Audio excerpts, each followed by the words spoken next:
So welcome everyone to the Big Sky Unitarian Universalist Fellowship. I am so happy to see all of you this evening, but I have to admit that I'm wearing my reading glasses so that when I look at you, you're all blurry. My name is Kathryn Trucano, and I'm the leader and speaker for today's service. Becky has asked me to let you know that the correct spelling of my first name is Kathryn. It was misspelled on the order of service. So, RYN, yeah. As you are welcome here. Visitor, friend, or longtime member, you are welcome here. With little children, or your partner, or alone, we joyfully welcome you here. We welcome you as believer or doubter, as joiner or loner. You are welcome here. Feeling a part of us or not, full of energy or not, seeking a vision or a rest. You are welcome here to join us as you are. We acknowledge that we are in the Aboriginal territories of the Salish, Nez Perce, Blackfeet, and Anishinaabe people who share the Helena Valley as hunting grounds. The indigenous story of the Helena Valley began long before the arrival of Europeans. We honor those who walked here before us. We honor the path they have shown us in caring for this place for the generations to come. We strive for justice and fair relationships with their descendants. Katie, will you please come forward to light the chalice for us today? And as she does so, let us read together. This chalice is for the living, the changing, the becoming. This chalice is for losing the script of your life, the chapters about who you are and other people's stories. This chalice is for the now lost GPS that was supposed to show you how to get where they expected you to go. This chalice is for skipping the directions, coloring outside the lines, painting not by number, but by silence, by wild abandon, with a brush you made yourself from light deep inside. Startling, vivid, a new voice that already knows you. Finally, a true story. Thank you. Let us now sing, I Wish I Knew How It Felt to Be Free. How it would feel. How it Would feel. Oh, okay, how it would feel to be free. The words to this song are enclosed as an insert in your order of service. Please stand as you are willing and able. Sorry for that correction, but it really is a conditional title. Written by Billy Taylor, jazz musician, and then, it says in our hymnals who wrote the lyrics, but I did not. But I tried to get the title correct. It's a great song.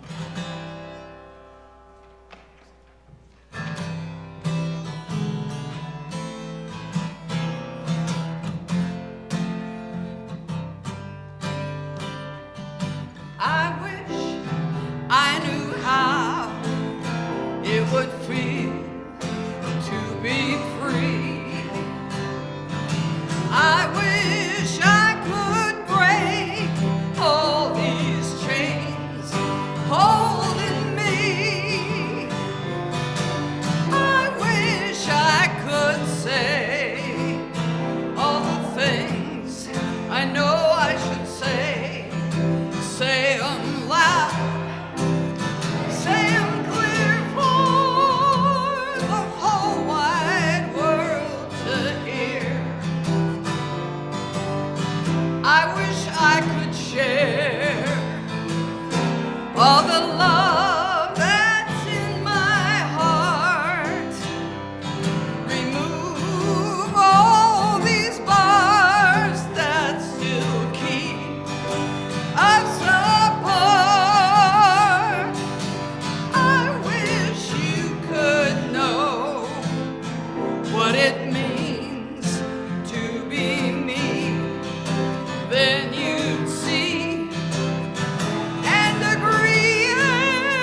give all I'm longing to give. I wish I could live like I'm longing to live. I wish I could do all the things I know I can do, though I'm way, way, way overdue. I'd be starting anew. Now I wish I could be like a bird that's in the sky. How sweet it would be if I found that I could fly. Oh, I soar to the sun and look down at the sea, and then I'd sing, 'cause I know how it feels to be free. Then I'd sing, because I know how it feels to be free. Isn't that a great song? That was beautiful. Thank you so much. So please, oh, everyone's already seated, okay. So this is the time for us to share joys and concerns. And there will be a time to share private joys and concerns after we have finished the recording today. And there may be time for announcements near the end of the service. So I'm going to pass the mic over to Becky. Or, yeah, you.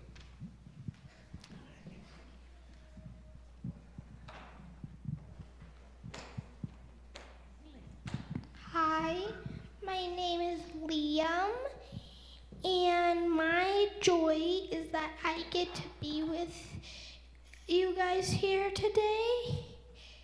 And my concern is that recently my older sister Summer was playing basketball and she twisted her ankle and broke the bone in it.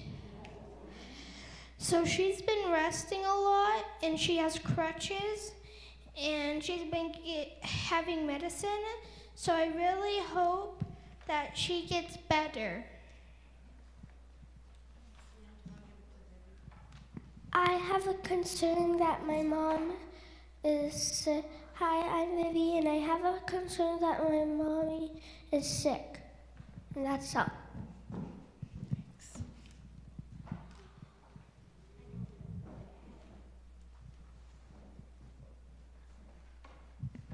I have a joy, and that joy is that I live in Helena. This town really is amazing. And we went to the symphony last night, and it practically can't talk about how great it was. There aren't that many words for how amazing it is that we have a symphony of that quality in this town. And the cellist, Emmett Peled, last night was, I've just never seen that kind of strength on stage from a cello player. So I'm just glad to be here and with this great UU that we have.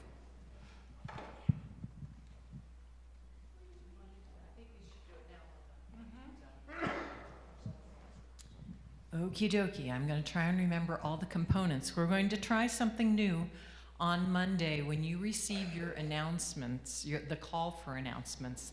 There will also be something new. It's a call for anyone you know of or yourself that needs some care or attention in some way. Coffee Group and others have been discussing, and the board has been discussing the fact that some people get lost in the shuffle. So if you know of someone that needs our help or concern or has experienced a loss, If you would express it at that point, then it will stay confidential. It will go to the liaison, and the liaison will forward it to the coffee group, and they will send a card if appropriate, or set up a food chain. So they will decide how to proceed, and we'll try and keep it in confidence. But if it's okay and the person gives their permission, we might share it during the private Joys and Concerns on our regular weekly meeting. I'm doing this now, though, so that if anybody's on the YouTube channel, they know what's going on. Did I forget anything? I don't think. I hope not. If not, ask questions. It is going to say in tomorrow's email that when you express that concern, you want to perhaps add a little bit of what would be helpful for you. Would it be a text? Would it be a phone call? Would it be a card or a meal or something like that? Anybody else?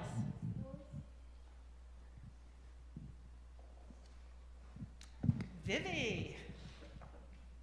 I forgot something.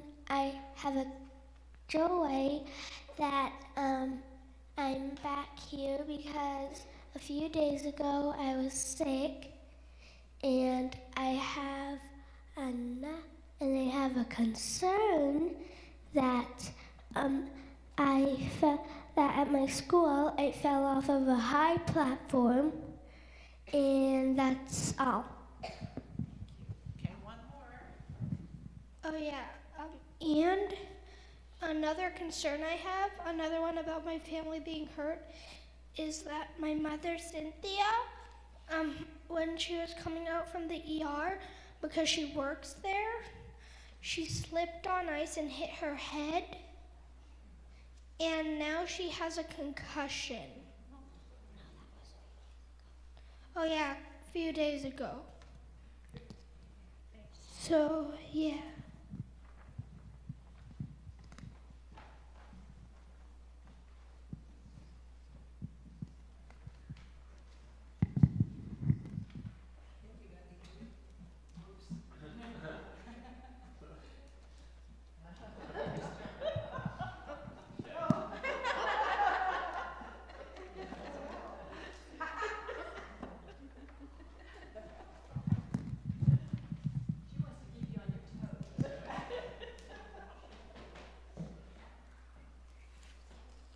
You know, that was really funny. So thanks everyone for sharing, and we now place in our hearts those joys and concerns that remain unspoken. Let us now take a moment to receive the offering. Grant and Carrie will be helping us today. We thank you for your gifts on this day and for all the gifts of actions that make this community possible. If you are visiting, please remain our guest. Your presence is your gift to us. Please remain seated for the offering, and after join us singing "Thank You for Your Loving Hands," which is in the Open Your Heart Songbook, page 25.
you. We will now have our first reading.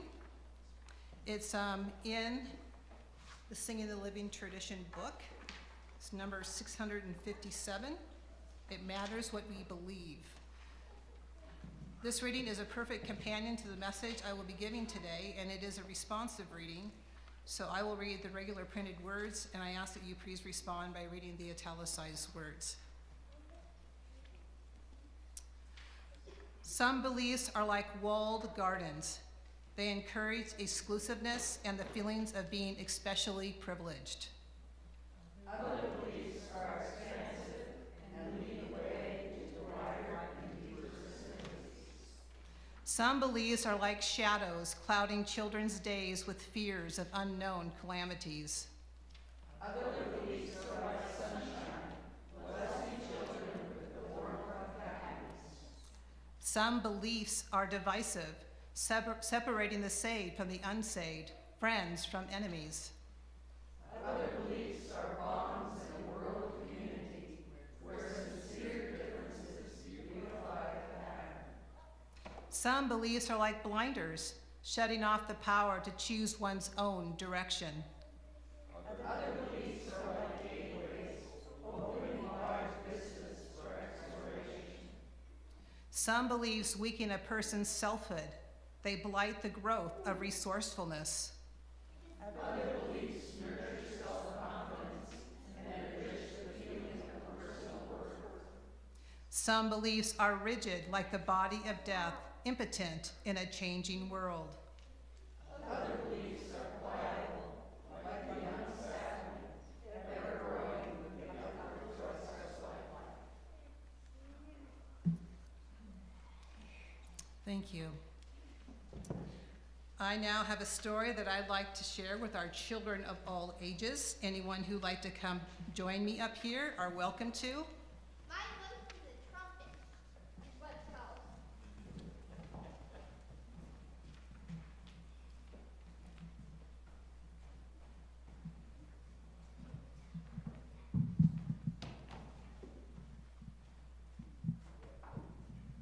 It's called My Voice is a Trumpet.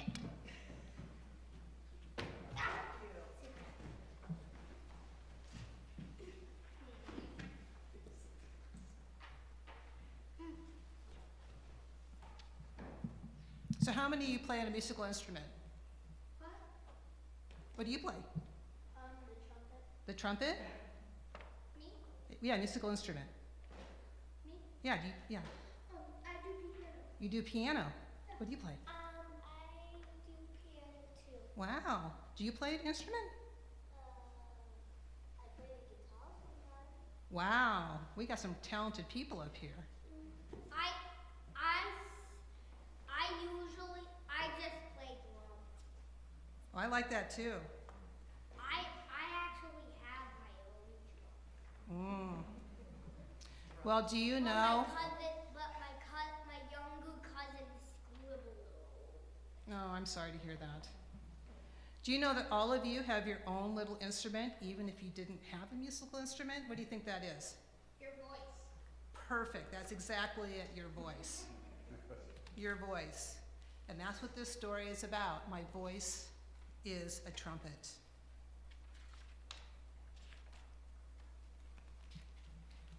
So here we go. Some have a voice as tall as a tree, loud and proud, and sways.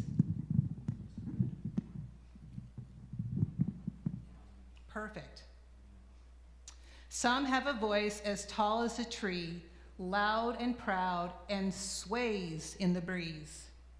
Some have a voice as small as a bee, soft and sweet, like kisses of honey.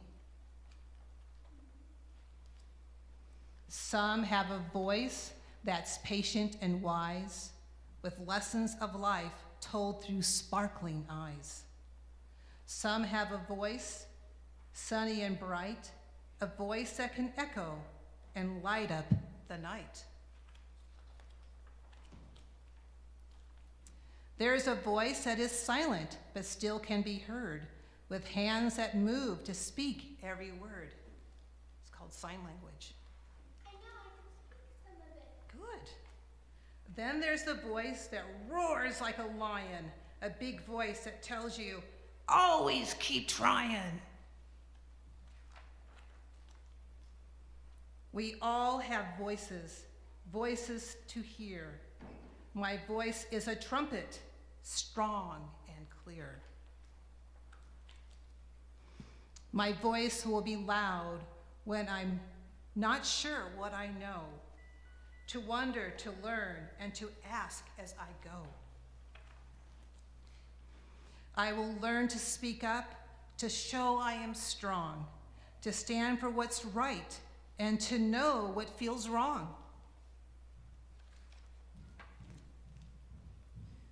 My voice is a rainbow after the storm, loving, comforting, safe, and warm.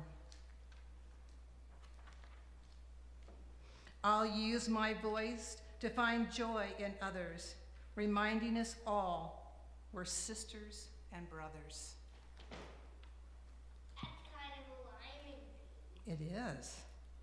I'll say no to hate by using this voice and always choosing love, a magical choice.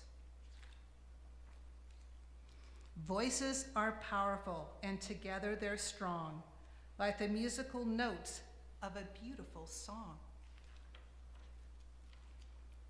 And the author leaves with a question. How will you use your voice? Yes. Hi, I'm Leon, and I'll use my voice to do good in the world. Thank you. Would you like to come up? I'll use my voice for good and to tell people that's not right. And my name's Vivi. Goodbye. Thank you. Does anyone else would like to share? All right, well, thank you for coming up here and allowing me to share this story with you.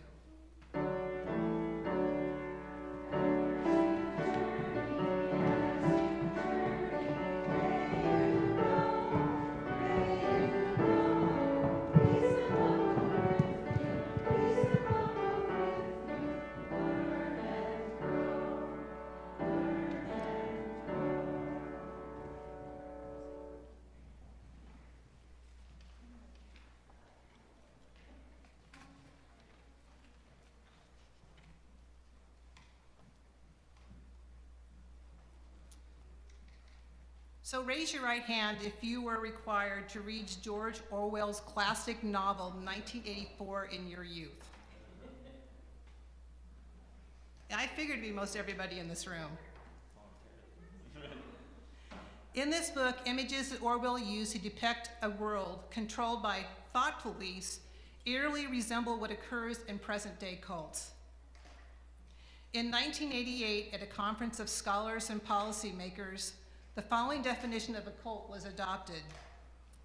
A cult is a group or movement exhibiting great or excessive devotion or dedication to some person, idea, or thing, and employing unethical, manipulative, or coercive techniques of persuasion and control, designed to advance the goals of the group's leaders to the actual or possible detriment of members, their families, or the community. What makes modern-day cults so dangerous is that many are incorporating the systematic use of modern psychological techniques to reduce a person's will and gain control over their thoughts, feelings, and behaviors. Not only are they recruiting members in person, they are also using media, social media, websites, blogs, and online gaming to recruit and push out their propaganda and create and increase phobias, fears, and distrust. Today, cults are more prevalent than ever. I believe that this growth is partially, if not significantly, the result of the breakdown of family and community, due to such things as socioeconomic hardship, ongoing inequality, the addictive and unethical use of the internet, the lack of social skills and emotional intelligence, and the forced isolation of the recent pandemic. I am sure that there are other forces contributing to this phenomenon that you are aware of, and I look forward to the opportunity to hear your perspective and insight. Our busy lives and our present technological culture is making it very easy for us to lose touch with what makes us human and to allow others to make decisions for us and to define who and what we are. It is important to know that there are many types of cults, not just religious ones. For example, there are political, psychotherapy, educational, commercial, and family cults, or even one-on-one cults. Whatever form they take, these cults appeal to our human impulses and desires, like desire to be special, to belong, to improve oneself or others, to make the world a better place, to obtain some control over one's life, to overcome oppression, to have immediate and concrete answers to life's complex questions, or even discover one's purpose. According to Dr. Stephen Hassan, a cult expert and author, cults are an authoritarian closed system that have a top-down hierarchical structure like a pyramid. At the top, they have a charismatic authoritarian leader, usually a malignant narcissist, who has a small inner circle of devotees, top leaders and sub-leaders, below them who are doing their bidding. Some call those in the inner circle flying monkeys, a play on the flying monkeys in The Wizard of Oz who carried out the Wicked Witch's commands.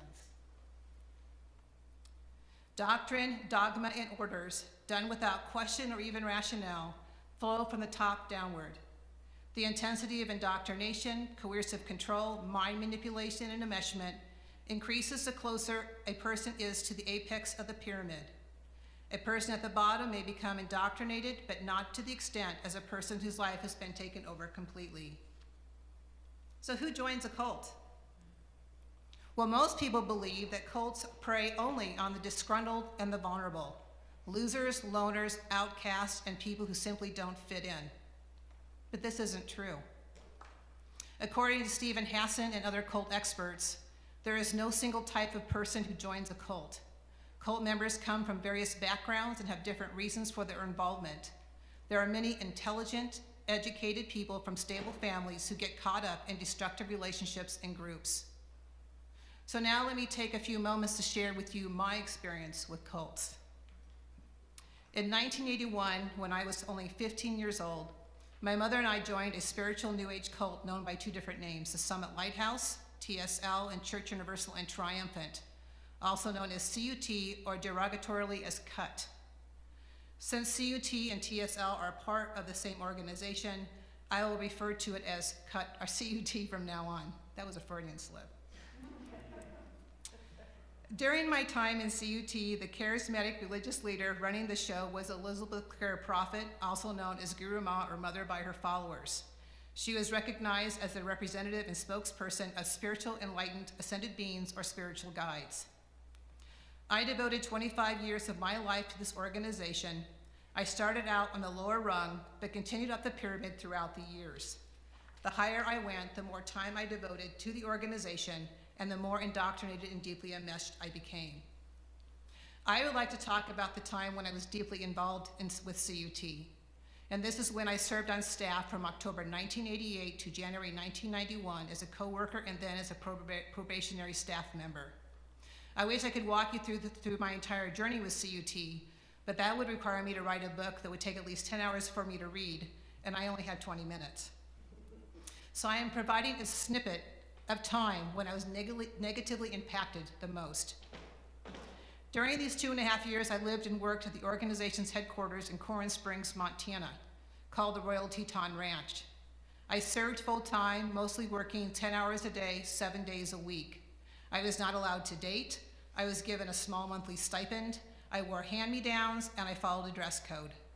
I associated with family who were part of CUT and disconnected from those who were not.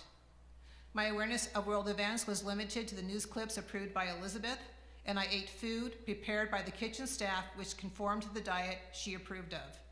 I had little to no interaction with the outside world. While on staff, I worked in the engineering department, starting out as a secretary and then as a draftsperson. I had no outside experience with either position before taking them on. A couple of months after being the secretary, I was forced to choose between 1, leaving staff, or 2, undertaking a voice fast where I was allowed only to speak about business and apprenticing as a draftsperson. I chose to stay. Even though I was told this fast would last only for a few weeks, it lasted for 6 months. For the first half of those months, I worked in an office alone. When I did interact with my coworkers, I spoke about business. I was not even allowed to say hi. Due to the ongoing isolation I experienced, it is no surprise that I had an emotional breakdown. After those first months, I was directed to see the staff psychologist once a week, and a coworker was assigned to work in an office space in the room I was in. He was hardly there, and when he was, you guessed it, I could only speak about business. The psychologist focused on the family of origin issues instead of the present effects of isolation. After Elizabeth found out I was struggling, she gave me a dispensation that allowed me to attend the 5 a.m. morning service. This service consisted of the use of chants, prayers, and decrees. Decrees are recited statements that are usually given in a very fast, repetitive fashion. The use of these spiritual practices is designed so that one can enter a higher state of consciousness. Thus, Elizabeth's fix was for me to enter the higher altered state, to rise above or disassociate from my body and my negative emotions. Folks, this is a form of spiritual bypassing that suppresses emotion. So why did Elizabeth put me on this discipline? Well, the engineering staff were designing shelters, bomb shelters, to avoid the impending apocalyptic fate of a prophesied nuclear war. Does anyone remember this in the news? Okay. When the staff were not making their deadlines, the department heads made me the scapegoat, accusing me of being a distraction by talking and socializing too much and purposefully sabotaging the work, all of which was a lie. The discipline, whether Elizabeth consciously knew it or not, was intended to strip me of my voice and to shut down the emotional and social aspects of my humanity. Well, why didn't I choose to leave? The fear of doomsday was so intense that I was afraid I would die if I did. And I had no place to go where I had access to another bomb shelter. Despite the many drills when we entered and stayed in the shelters overnight, occurring in March 1990, where the last drill was secretly performed on the day prophesied for impending doom, no nuclear bombs went off and everyone remained alive. The last uneventful night was explained as being the result of the heavenly hosts interceding because of our spiritual work to stop the war from happening. Unfortunately, many staff were traumatized and financially depleted. Elizabeth required me to leave staff in January of 1991, like many others, because CUT was on the verge of bankruptcy.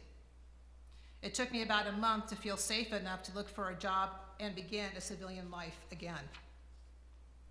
I remained involved with CUT in various levels of commitment until June 2006. It was then that I resigned my membership after the newly formed ministerial council forced me to choose between remaining a church member or becoming an ordained interfaith minister, a goal that took 2 years of training from a New York Interfaith Seminary to achieve.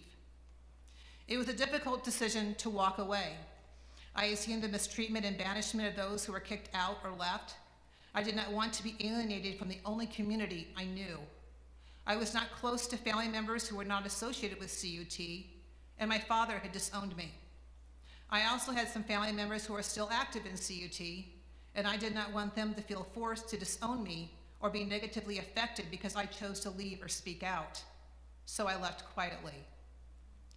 Even though I was becoming more and more disillusioned with CUT after I left, its indoctrination still controlled me.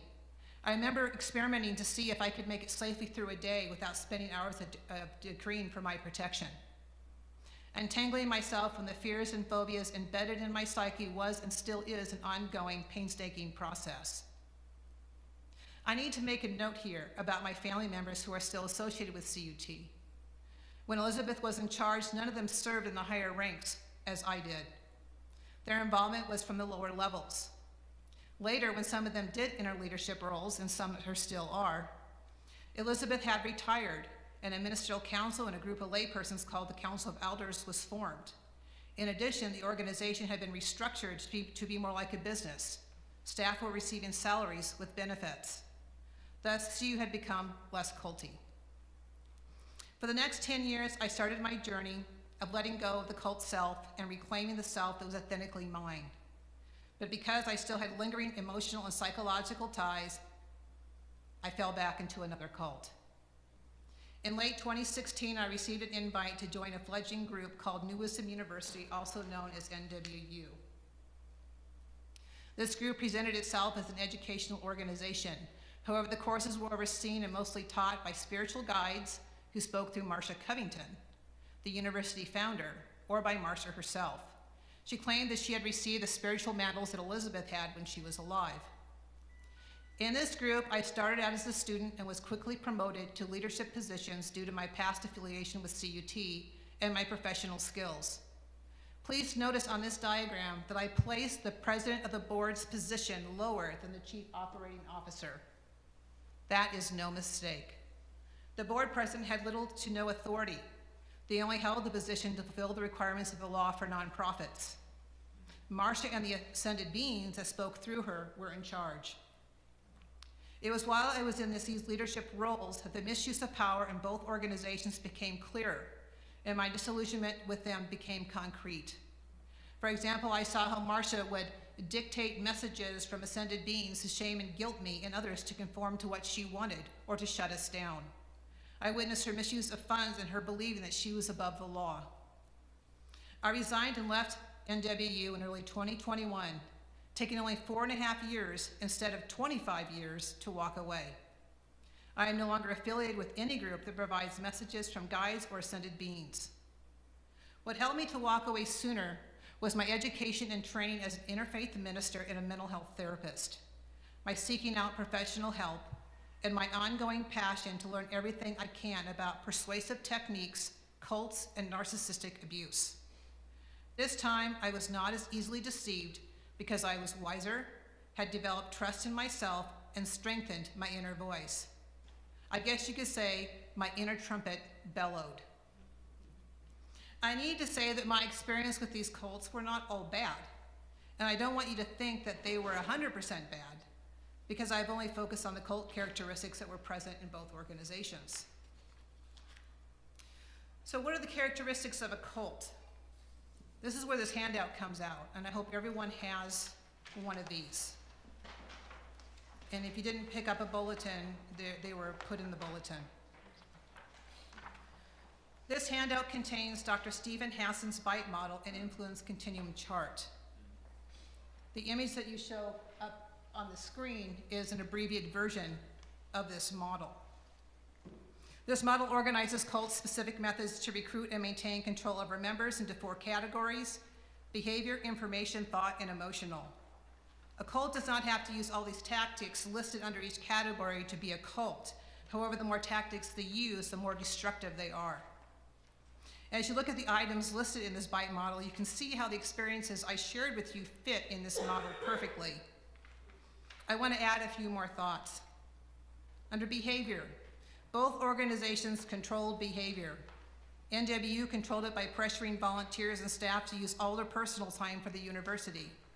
If I was not available at Marcia's beck and call, she would shame and criticize me for being selfish, not being committed enough, or hating the Divine Mother. Sometimes spiritual beings even chastised me. Information. Both organizations periodically lied or deceived their followers. I did not discover some of these lies until after I left and began investigating. Both Elizabeth and Marcia used dictated messages to elevate their credibility, destroy or defame another person, put a spiritual twist on, or blatantly lie about their actions, or sway others to do what they wanted. Thought and emotional. Both organizations emphasized that followers were special because spiritual beings chose them to be a part of their mission. They used confession as a weapon, limited access to outside information, and used methods to discourage critical thinking and individualism. They also provided teachings that appeared to be true and good, but were intertwined with indoctrination designed to control. So let's take, for example, CUT's teaching called the cosmic clock. It teaches that bad emotions or behaviors hinder the development of God qualities. One clock, which is over there, so I think that's your left, shows the God qualities, and the other shows their perversions. Well, we can all agree that dishonesty, intrigue, and treachery can distort reality, right?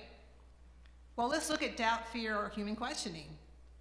If I experience doubt because something appears to be too good to be true, or I sense fear because I'm in an unsafe environment, or I use critical thinking and ask questions because something seems off, does that hinder my development of God mastery? Sounds backwards, right? Now, mind you, this teaching, according to Elizabeth, was dictated by Mary, the mother of Jesus. So for me to challenge this teaching would be regarded as blasphemous. Do you see the control? So let's move forward to the influence continuum.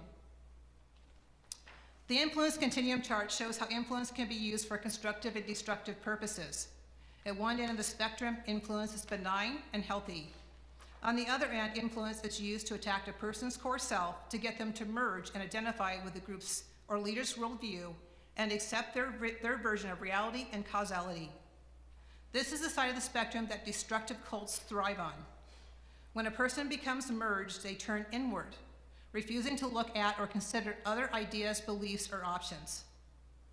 According to Dr. Janja Lalich, a cult expert and author, they become constrained by both external, real or imagined, and internal sanctions. At this point, whatever choices remain are bounded ones. There are choices, yes, but they are not free ones. Dr. Lalich calls this state bounded choice. And being in this state is why it is so difficult for a follower to recognize he is in a cult, and once he leaves, to remove the barbed wire of undue influence and programming.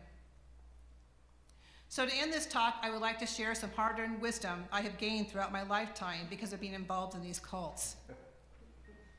So let us start with a few droplets of wisdom about those who are in a cult or have just left one. Can you tell which one I was in? Okay. So, number one, never use the word cult to a cult member, as it is a heated word. Use words to describe it instead. Number two, indoctrination does not occur overnight. It happens subtly without the person being consciously aware. It's just like taking a frog and throwing him in water and slowly raising up the heat. Number three, cult and ex-cult members need encouragement to think for themselves. 4, when a person leaves a cult, they may need help developing new friendships and building social groups. They may need support in mending family relationships. They may need time to discover who they are as their own person and what they like and dislike. Number 5, it may take time for an ex-cult member to feel safe outside the cult. Number 6, an ex-cult member may grieve the loss of time, community, and in some cases, their family. 7, ex-cult members can relapse into other cults, as I did. Number 8, disentangling from indoctrination is a long lifetime journey, and it can feel like one's world is crumbling around you. So here are some other nuggets I'd like to share on how to protect yourself from undue influence and authoritarian control.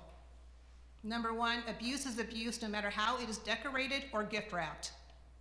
2, charisma does not make a person holy, right, or good. 3, the use of mind-altering spiritual practices does not heal trauma. 4, there are no absolute truths. 5, do not assume that messages from spiritual beings, embodied or disembodied, or from Scripture are legit. If it feels off, it probably is. 6, living your life does not start after you die, so don't give it away. 7, you are being influenced every day. Be aware of how this is done so you are less likely to be manipulated or deceived.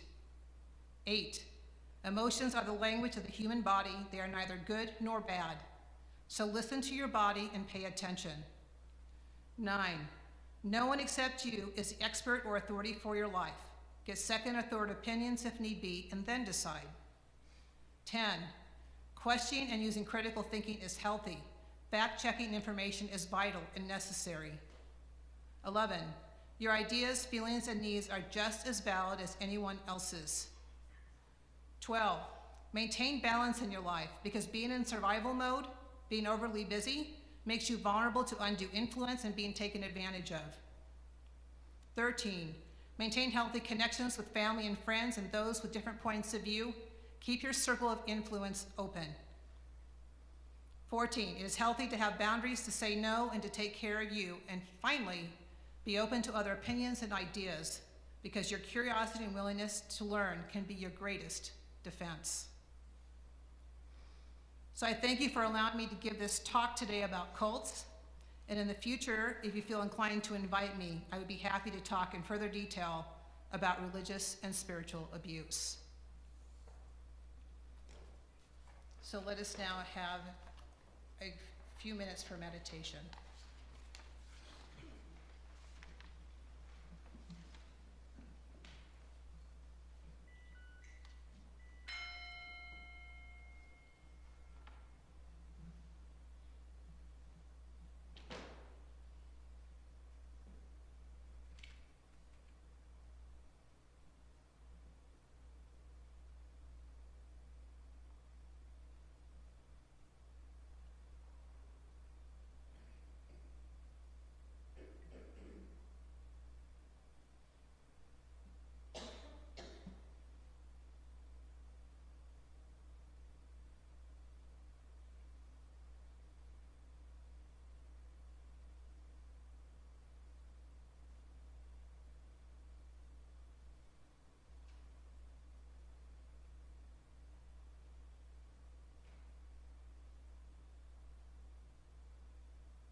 So let us now have a few moments to offer our reflections about my message today.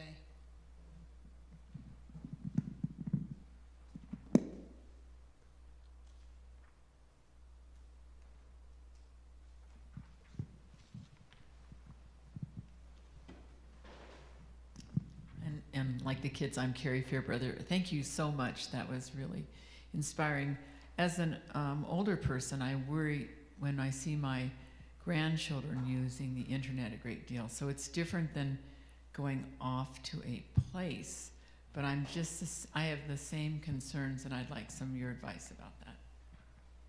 And they're on, in quotes, child scratch. They're supposedly areas that are supposed to be only other children on them, but you still wonder, how do you know that for sure? Well, you're making a good point. I think parents should be aware of what their kids are watching and listening to, because you're exactly right. The internet is being used for those purposes.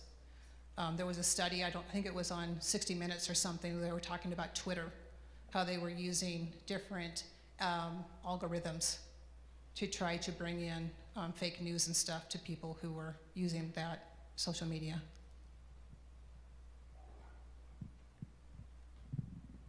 Wow, Kathryn, I am very happy that you are here with us. And I say congratulations. It must have been quite an escape journey for you. And I'm so happy that you're able to take that and use it for research and for educating us. What it does for me is it's sort of a lens for thinking about someone with whom I've been interacting who is in QAnon. And I'm going, oh, yeah, no wonder this person is not thinking clearly.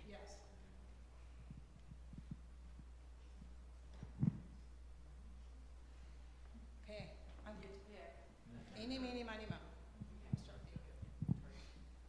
Yeah, I guess a couple things, at least with my personal experience. I don't think it's probably not a cult, but the LDS Church has a lot of very similar things that their religion uses, and so I guess I'm curious on like where's the line, right? Because the LDS Church, it's an official religion. It's a high control group in a lot of ways, but I don't, at least with the numbers of how many people are leaving, I don't know whether or not it's a cult. Do you know anything about that? I will say the fundamentalist version definitely is. But I will say no matter what group you're in, it's important for you to recognize these controls and therefore really use your critical thinking and make decisions for yourself. Because stuff like this is prevalent in a lot of different groups that are not necessarily regarded as cults, but like I said, in the influence continuum, it goes back and forth. But the most important thing is for you not to lose yourself. So about 5 years ago, I told someone I was a member of the Unitarian Universalist Church, and they said, "Oh, that's a cult for sure." So we can examine, come up with our own answers, but yeah. So one of the things I'm curious about is your experience sounds so brutal. What is the primrose path that causes people to be attracted to cults, or yours in particular?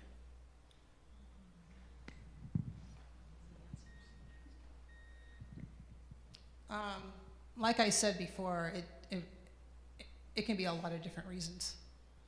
For me, it was just, given who I am as a person, I just didn't fit in. My mother basically thought I was going to end up in a convent. So a spiritual community sounded perfect to fulfill her criteria. But it really is different for everybody. It really is. So I'm going to keep going because we're running out of time. I hope that's okay, but you're more than welcome to converse with me during potluck.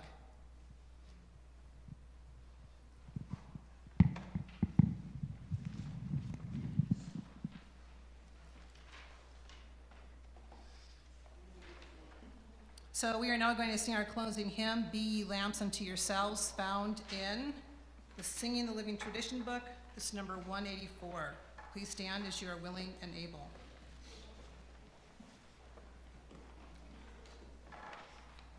I'll play it through once.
Thank you. Please be seated. I will be reading the final reading.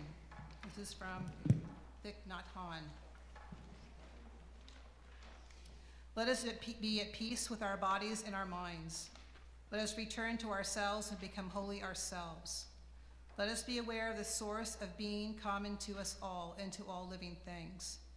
Evoking the presence of the great compassion, let us fill our hearts with our own compassion toward ourselves and toward all living beings. Let us pray that we ourselves cease to be the cause of suffering to each other. With humility, with awareness of the existence of life, and of the sufferings that are going on around us. Let us practice the establishment of peace in our hearts and on earth. Amen. I will now extinguish the chalice. Let us read together. We extinguish this flame, but not the light of truth, the warmth of community, or the fire of commitment. These we carry in our hearts until we are together again. So let us now end the recording.